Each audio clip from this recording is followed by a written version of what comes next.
मेरा नाम आशीष गुप्ता है। ये कहानी उन दिनों की है जब मैं 8वीं कक्षा में पढ़ता था। तब मेरी उम्र 13 साल की थी।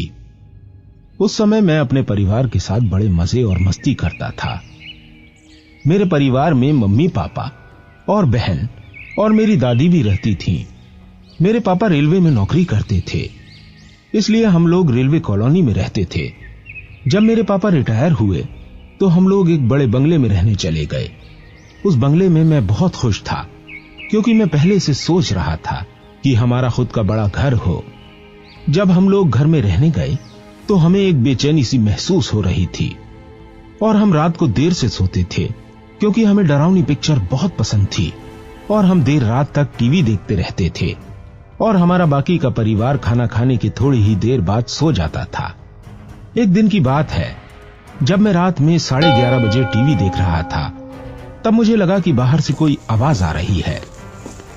मैंने सोचा मम्मी या पापा पानी के लिए उठे होंगे और वहीं से यह आवाज आ रही होगी। उस समय मैंने ध्यान नहीं दिया, लेकिन थोड़ी देर बाद जब मैंने टीवी बंद कर दी तो मुझे फिर से पायल बजने की आवाज आ रही थी कि जैसे कोई मेरे पास चला आ रहा हो। मैंने इधर उधर देखा तो कोई न दिखा, तो मेरे पैर थर-थर कांपने लगे और मेरे होश उड़ गए। मैं सोचने लगा कि यह आवाज कहां से आ रही है। तभी पायल की आवाज अचानक बंद हो गई। थोड़ी देर बाद आवाज फिर से आने लगी तो मेरा दिल जोर जोर से धड़कने लगा, मानो मेरा दिल बाहर आ जाएगा। मैंने सोचा कि यह बात मैं सबको बताता हूं। जब मैंने हिम्मत जुटा के दरवाजा खोला तो वो आवाज मेरे पास आने लगी, लेकिन वहां पर कोई न दिखा। तो मैं किसी तरह मम्मी के कमरे में पहुंचा और सारी बातें मैंने मम्मी और पापा को बता दी।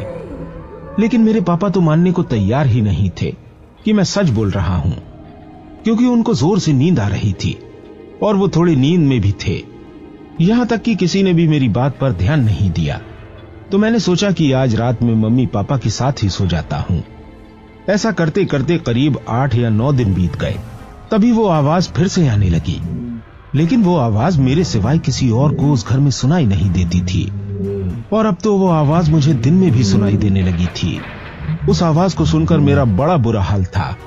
यहां तक कि मेरा खेलने का और टीवी देखने का भी मन नहीं करता था।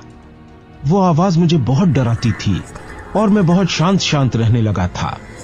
इस चीज को मेरे पापा और मेरी मम्मी ने नोटिस किया और उसके बाद मेरे बहुत कहने पर पापा ने वो बंगला ही बदल दिया और हम लोग एक फ्लैट में रहने चले गए।